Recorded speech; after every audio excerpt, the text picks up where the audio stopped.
hashtag AskDrArwady, and you can send them through Facebook and Twitter. We had a big day today, shared a lot of information and data at the 1 o'clock press conference that the mayor held with Dr. Arwady. And I guess maybe we could, after we check our social distance, there we go. We could maybe start there. Yeah. Like, what's new? Yeah, absolutely. So we're at a different time today, as you know, because we did at 1 o'clock really go over in a fairly high level a lot of the new data that we put on the website today. So as always, chicago.gov/coronavirus is where you go to see about the latest in Chicago. Right up at the top of the page is that latest data. And I think we'll go ahead. I wanted to take some time here. We have a little bit of a shorter time today, so we'll go right into it to look at a few of the things that we presented today a little more up close. And if there's questions about them, we will address them. So first of all, in Chicago, we're at 9,666 cases and 347 deaths. And one of the big pieces of news that we announced today for the first time was something we've talked a little bit about here already, but we did share publicly how Chicago is doing in terms of flattening the curve. So let's go ahead and pull up that first image. And if we look at this, basically it's been 1 month. March 14th was when Chicago first hit 100 cases. Technically we were at 122 cases on that day, but that was the first day that as a city we had more than 100 cases. And that 100 case mark is often used around the city, around the country, around the world, to recognize that at that point you can sort of start comparing cities or jurisdictions against each other. And so back on March 14, if you look at this graph here, so this is, first of all, this is something called a logarithmic scale. Don't worry, we're not going to get too into it, but if you look at on the y-axis, you see it goes from 100 to 1,000 to 10,000 because the rates grow so much that you actually have to use a different scale. But the idea is that if back at the beginning, March 14 here, you see how this purple line, which is our actual cases, is tracking along this dotted line that says double every 2 days. And that means that really, between March 14 and about March 19, our cases were doubling every 2 days. And that's how at the beginning of the outbreak, we talked about how the numbers might have been small. The numbers might have been small. You might have gone from 5 to 10 cases. And then the next day, 10 cases to 20 cases. Like, it's not something that sounds very scary to the regular person. And I remember seeing comments about why are we making such a big deal about, 20 cases. But for the epidemiologists, and I meant to do this at the beginning. This work that I present is work that I've got an entire team of epidemiologists, which are data scientists at the Chicago Department of Public Health. So Nick Prachand is our director of epidemiology. Peter Rusto is the head of our communicable disease epidemiology team. And then there's a whole lot of other people that have been working to pull all of this together.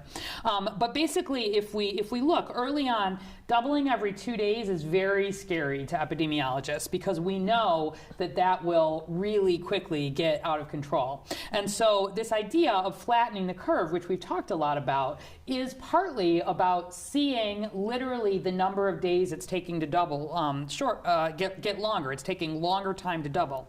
And so you see that as some of these orders were coming in place, CDPH's shelter-in-place order on March 18, the state of Illinois stay-at-home order, that's the big one, on March 21, even the lakefront closure order on March 26. We don't see the effects of these right away. It takes a little while to see them, but you can see that we started seeing a slowing in the rate of increase of cases. So we got to a point we were doubling every 4 days, and we said, okay, that's a little better, but even every 4 days is very scary. And then we started seeing doubling every 8 days, and we said, okay, we're feeling better about this. And then really the last week or so, we've been on a doubling every 12 days.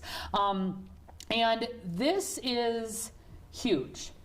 It does not mean that we are anywhere near done with this. The reason that this flattening the curve has happened is because you in Chicago have been staying home, have been limiting new infections, have been having fewer opportunities to interact with people outside your household, have been social distancing, have been washing your hands. All of this is what has decreased the rate of the rate with which cases are rising. So even though the number of deaths is heartbreaking, I think we're close to 350 now. the number of deaths would have been even more than that had we not done what we did. Exactly, and that's exactly what the next graphic is about. So so let's pull that. You're jumping ahead. That's perfect. So let's pull the next one up. Because what this next one does, and you see it's called Staying Home Saving Lives, because this is exactly making that point. So again, if we look at this graph, that purple line, again, is Chicago. That's the same line that we just saw where we see it flattening. And lower is always better in this, okay? A higher means more cases and bad. And so what you see is we've got this gray line running right up the middle, and that is actually what the cases would have looked like if we had continued doubling our cases every 3 days, all right?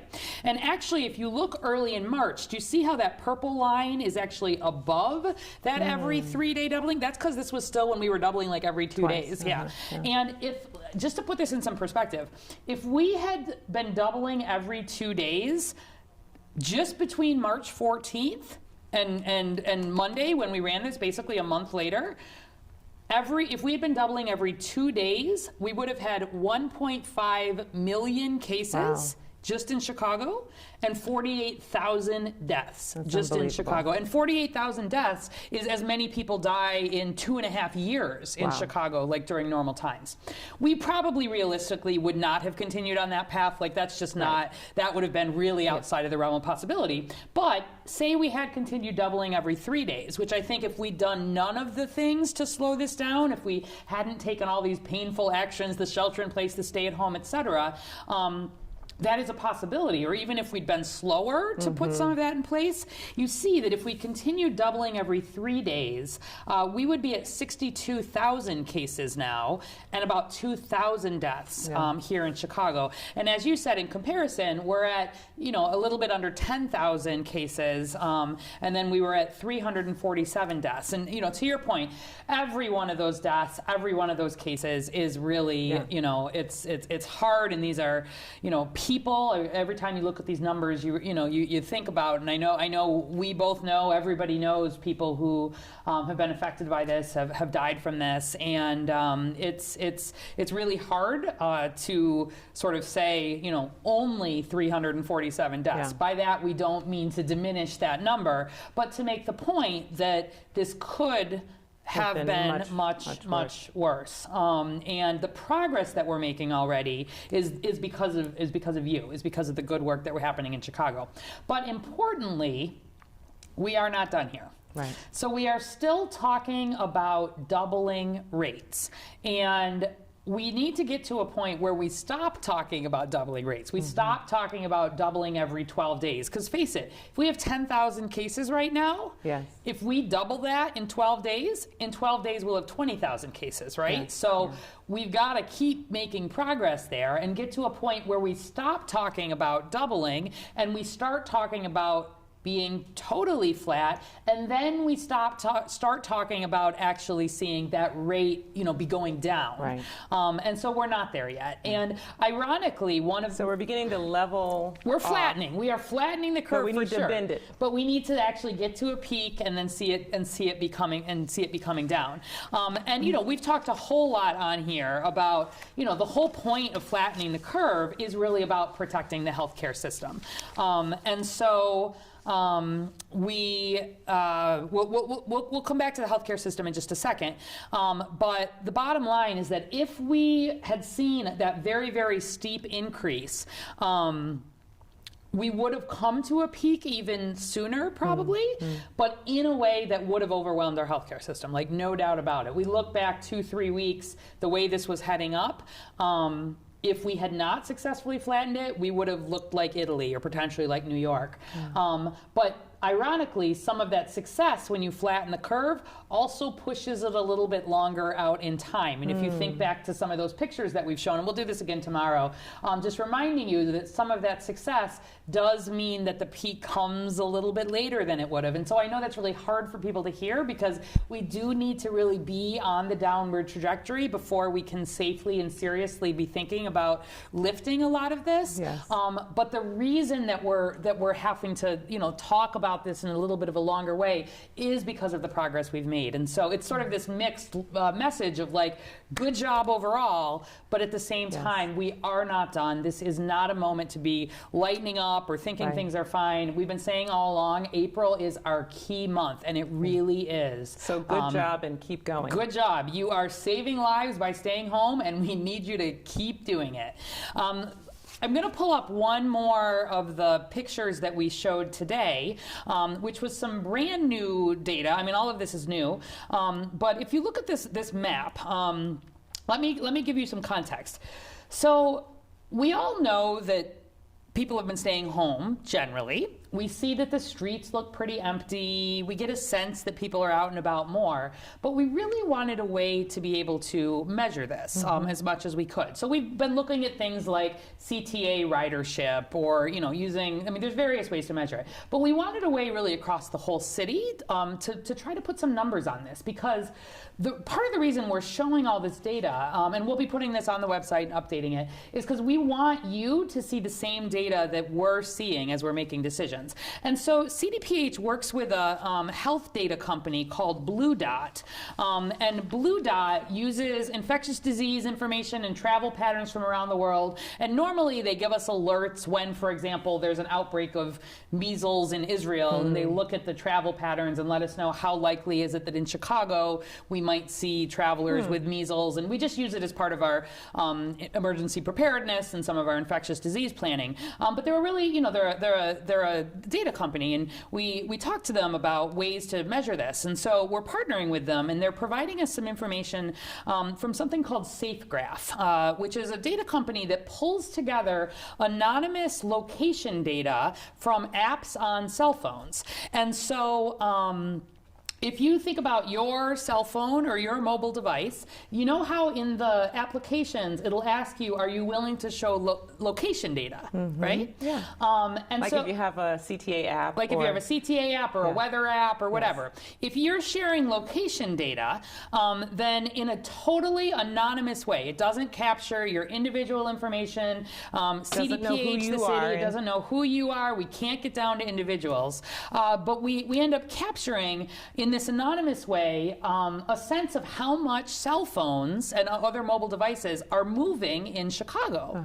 And so the way it works is that we assume where home is for you, or more appropriately, your device. Yes. The Blue Dot and SafeGraph looked back and said, over the last 6 months, where did your device spend the most time between midnight and 9 a.m.? And that is used to assume that that is your home, if you will.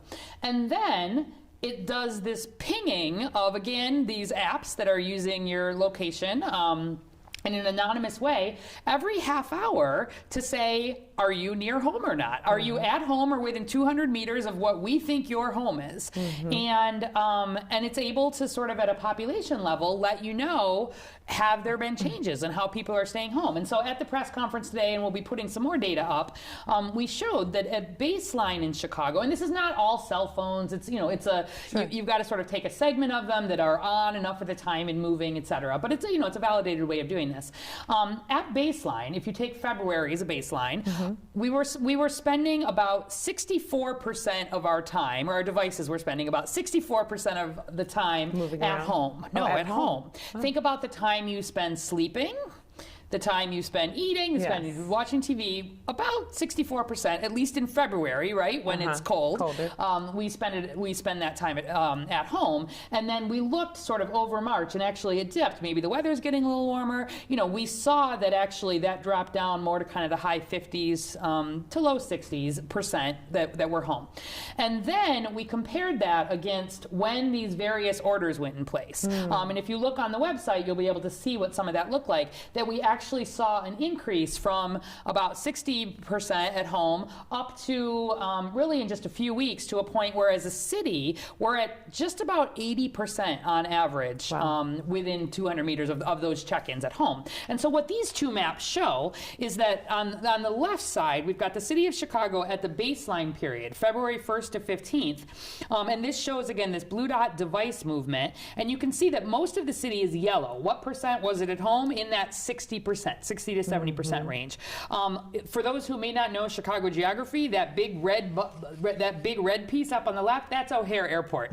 So O'Hare Airport does not stay home, pretty much by definition. And you can see that some of these other parts of the city move a little more, 50 to 60%. But then in comparison, if you look at just last week, April 5 to April 11, even though the weather's warmer, we are doing a good job as a city at staying home. You can see that in the light green areas, that's 70 to 80% of the check-ins. In this, it's not 100%, right? But 70 to 80% of the check-ins from the sample that we're able to use were at or within 200 meters of home. And in the dark green, that's between 80 and 90%. Wow. And the point is not to pit a neighborhood against a neighborhood, because we've talked about the fact that different neighborhoods will have very different patterns at baseline. You think about neighborhoods where a lot of essential workers live. Those are neighborhoods where you're going to continue to see movement. And every single neighborhood, every single community area has seen improvement here. Yes. But it'll give us a way to quantify this a little bit over time, and then we can plug some of this data actually into our models as we're trying to plan out not just right now and retrospectively looking backwards, but looking forwards. And say we were going to start having some relaxation of some of these really strong measures, or opening up different sectors, or having more movement, we can in almost real time see what kind of effect that actually has in terms of people's mobility. And that's important, because this is the sort of thing that we'll want to share. So we're making it available to you just in the same ways that we use it. It's interesting. Yeah, this is new for us. We appreciate sort of the work that we're doing with Blue Dot and SafeGraph. The CDC's MMWR, the Morbidity and Mortality Weekly Report, just this last week had a paper in it that was comparing some of this similar SafeGraph across cities, not Chicago, but sort of, so we were pleased to see that, that there's other ways that are thinking about it, and some of what we're doing here in Chicago. Although ours is designed to be able to sort of go by neighborhood, it's a little bit different, but generally this thought of kind of how are we measuring, that's pretty unique and new for us to be doing here, is ways that people are thinking in other spots. And it's reminiscent of the other simulation that you like to show with the dots. And I recall many weeks ago you saying 75% of Chicago needs to stay home for us to do this. So it's kind of a validation of the simulation. It's a validation of the simulation, we know that essential workers need to be out and about.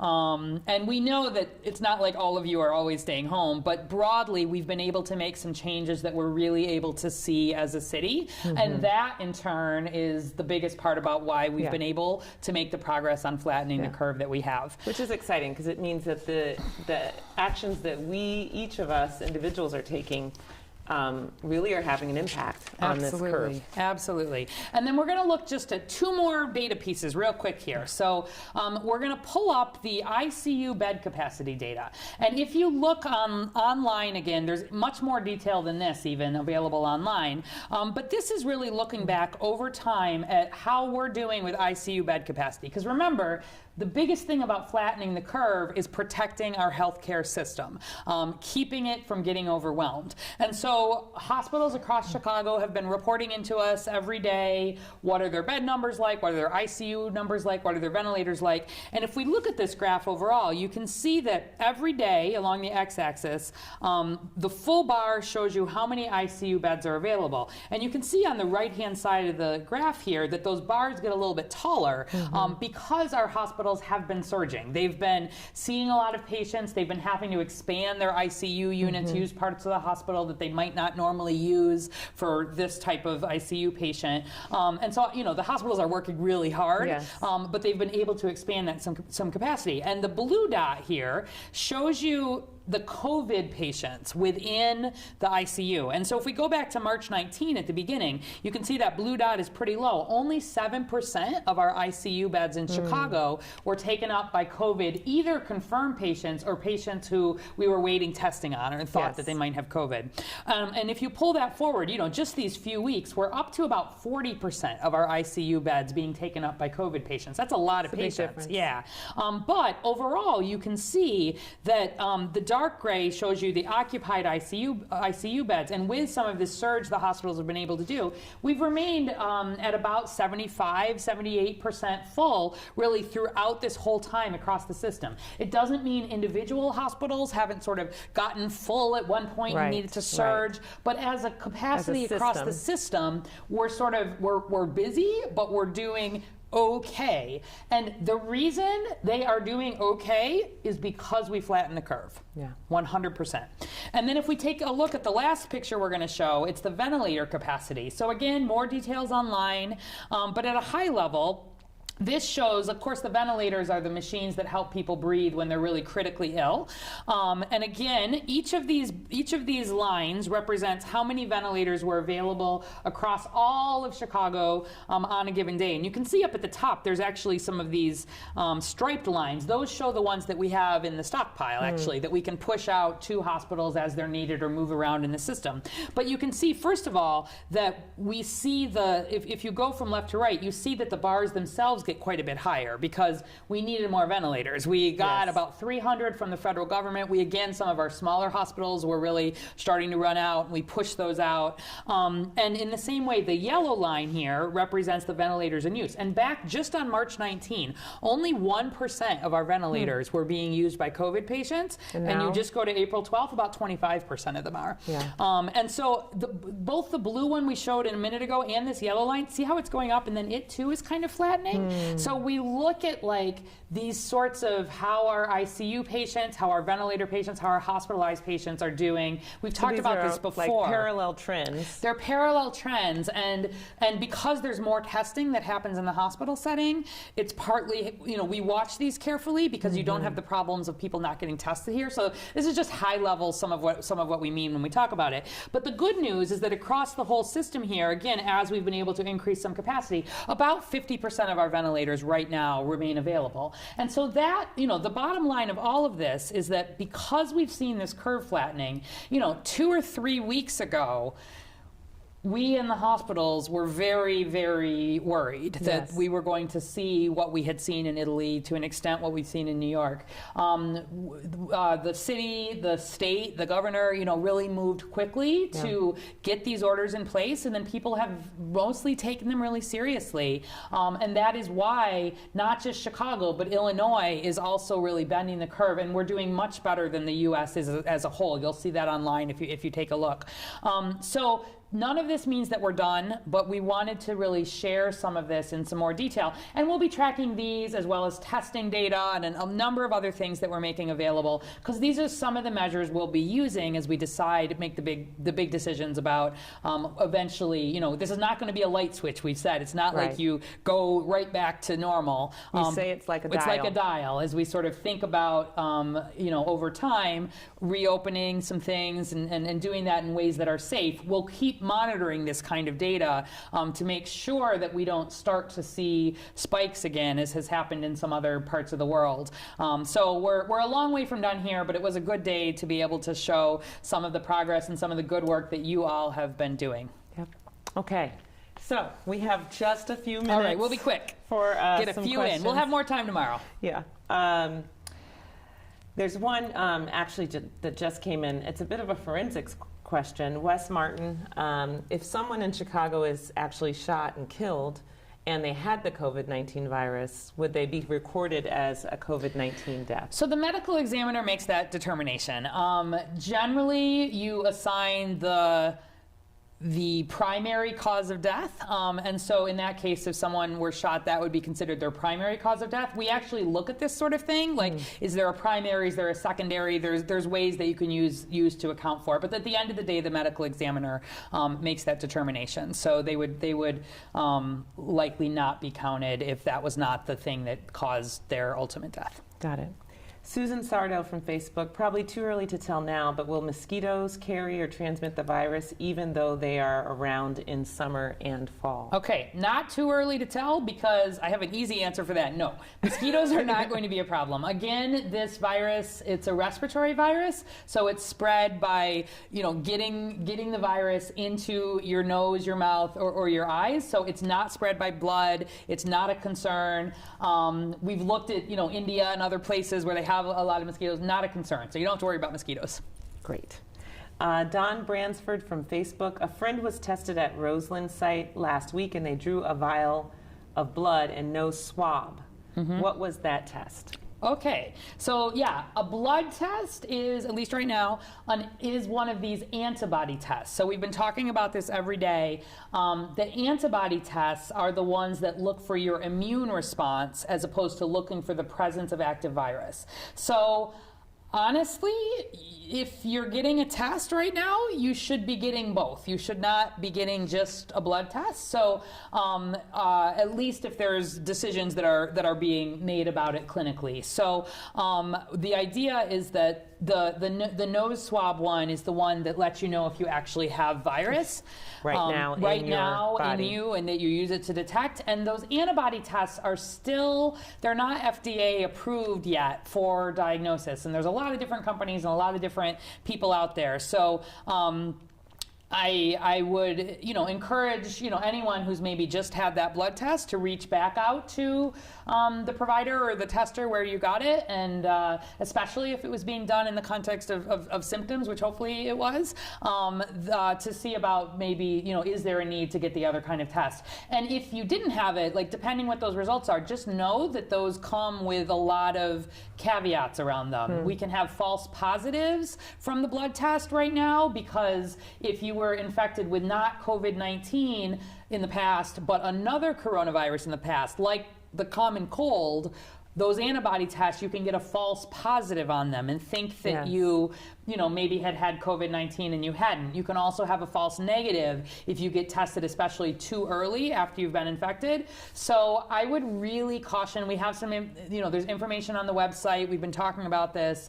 Until an FDA test is approved for diagnosis, people really shouldn't just be getting a blood test, because it's not reliable enough, and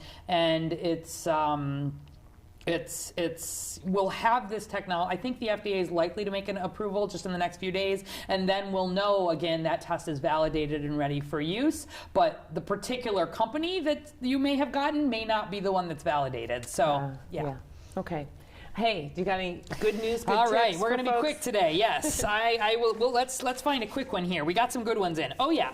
So Saturday at 7 p.m. there is a weekly sing-along of Sweet Home Chicago. Oh, where's that? So it is in your home, of course. Okay. You step out and you sing.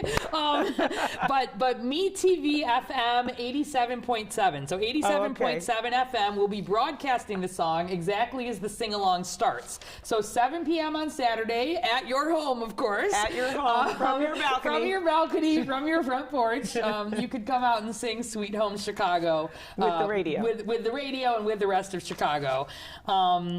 And maybe I'll do one more. We heard that there's at least one block in Logan Square that's staying connected during the pandemic by putting up Christmas lights and trees and Christmas decorations and blaring Christmas music while they're social distancing and hanging out on their own porches. So, nice again to see neighborhoods kind of coming together in those ways. Given the snow today, exactly. Like they were set up for ready. that. Yeah. I hope the snow encouraged you to, stay home and feel like it's the middle of winter. And just hang in there with us. I know, it's so sad. Every time we have a good weather day, we're kind of like, oh no. Right. But okay, well, we'll be back tomorrow at our normal time at 11 a.m. and we have a special guest joining, Dr. Arwady, Commissioner Lisa Morrison Butler from the Department of Family and Support Services will be here. For those of you who don't know, DFSS supports so many of our Chicagoans, our seniors, those who are unstably housed, youth.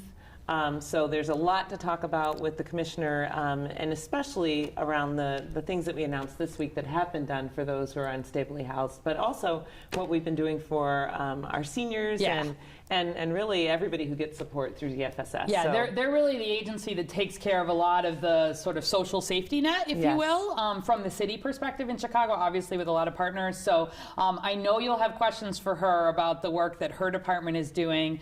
So start thinking about those. You can even send them in advance, and we're really looking forward to that conversation tomorrow. All right.